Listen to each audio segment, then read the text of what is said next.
El Camino. Stay with me here, son of a carpenter. What would a carpenter drive? A truck. The son, smaller truck.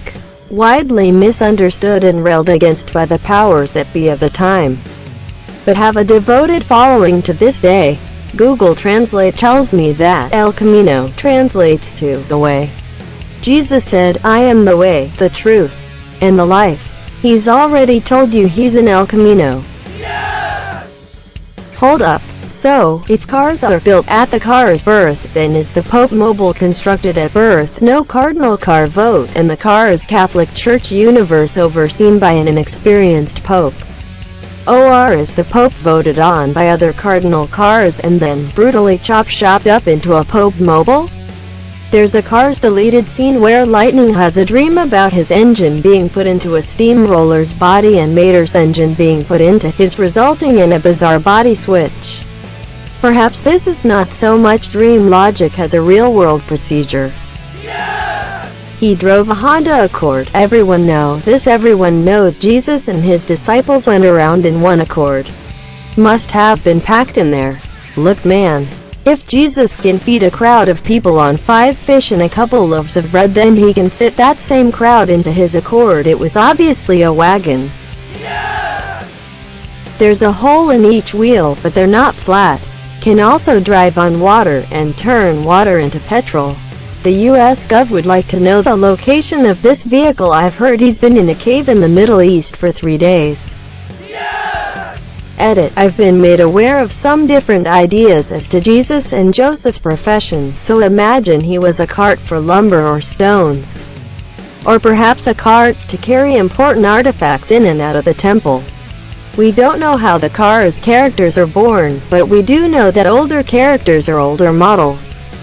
For example, Liz is way old. Doc Hornet is an older race car. Mater is an older truck. Is it possible that Jesus, a carpenter's son, could have been a lumber cart? While Caesar might have been a chariot.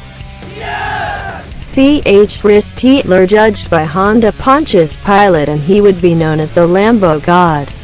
Lambo God, you drive away the sins of the world. Have Mercedes for us. Lambo God, you drive away the sins of the world. Have Mercedes for us. Lambo God, you drive away the sins of the world. Grant us Porsche. As stated in the Nissan Creed, he was crashed under Pontiac Pilot. He sputtered, stalled, and was junked. On the 3rd day he revved again in fulfillment of the owner's manual. He ascended to the showroom, where he is parked at the right-hand side of the dealer. That old car your family owned that you're surprised lasts for more than 15 years and 200,000 miles. People also argue about the color of it. I can smell this car. Datsun 510. Nobody knows how it still runs, but it does. Still rated well in racing. The 510 was the poor man's BMW 2002. Sticking around in ITB after this long says something about the platform.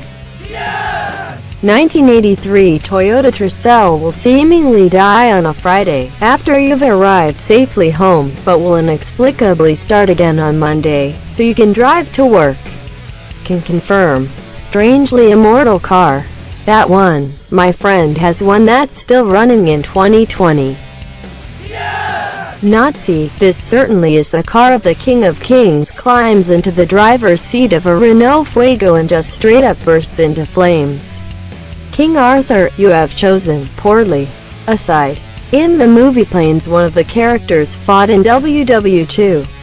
Which means there was a Cars Hitler. In all honesty, probably a pickup truck. Not too fancy or showy, but perfectly functional. His life was devoted to teaching and helping others, so it's the perfect vehicle to do so. He was also a carpenter, so pretty blue collar. A pickup truck would have been a good fit. A Toyota Helix, because it just won't stay dead. I have only ever held the title for 2 vehicles in my life, 38 years of existence. One was 93 extended cab pickup Helix, just not labeled as such in the States, and a '02 Tacoma, the successor to the Helix. I still own and drive the 02, bought new, and I am confident that the 93 is still poking around somewhere out there. My older brother was gifted our grandfather's 70s model Helix that sat under an oak tree for probably longer than we had been alive at the time. Tires rotted out from under it, and dirt daubers had claimed the entirety of the engine compartment as their kingdom.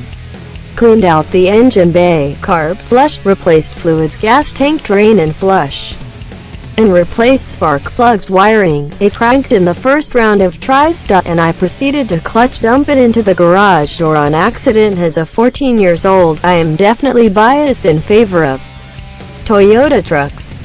Edit. I now know the correct spelling of dauber. Lol. A beat-up old tractor with a mismatched color door and rust all over the bumper.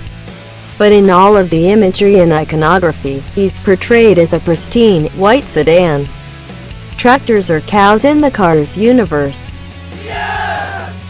Well, there must have been a car Charlemagne, car Joan of Arc, car Henry VIII, car George Washington, car Hitler, etc. There was absolutely a car World War II, as I believe the military Jeep refers to it, meaning there was a car Holocaust, Pearl Harbor, D-Day, and 2 car nukes dropped on Hiroshima and Nagasaki. Given the VW minibus's mannerisms as well, it could be reasoned that there was also a car Vietnam War, as well as a car counterculture that arose from it. Jesus was a Prius. Hated by most, has a solid following. Those with money only use it to their advantage until they can get something better. I'd imagine he'd be a 3-in-1, gas, electric and solar powered, to represent the Father, the Son, and the Holy Ghost. I'm pretty sure every character in that universe is supposed to be immortal, considering they can't build more cars by themselves, and the cars in that universe have bio-components that keep them from breaking down. I don't know about drove, but Jesus definitely built my hot rod. It was a love affair, mainly Jesus. In my hot rod. In the Bible, Jesus had a Honda, but he didn't like to talk about it. It says the apostles were all in one accord, but later on Jesus says, I did not speak of my own accord. Moses had a British motorcycle. The sound of Moses' triumph echoed through the hills. A lot of the biblical patriarchs were fond of hot rods. Moses had a rod, and Aaron had a rod, and in Psalm chapter 23 it says, Thy rod comfort me. God himself has a Plymouth. He drove Adam and Eve out of the garden in a fury. The electric car. It was born, gave people hope, was killed, and now it is rising again.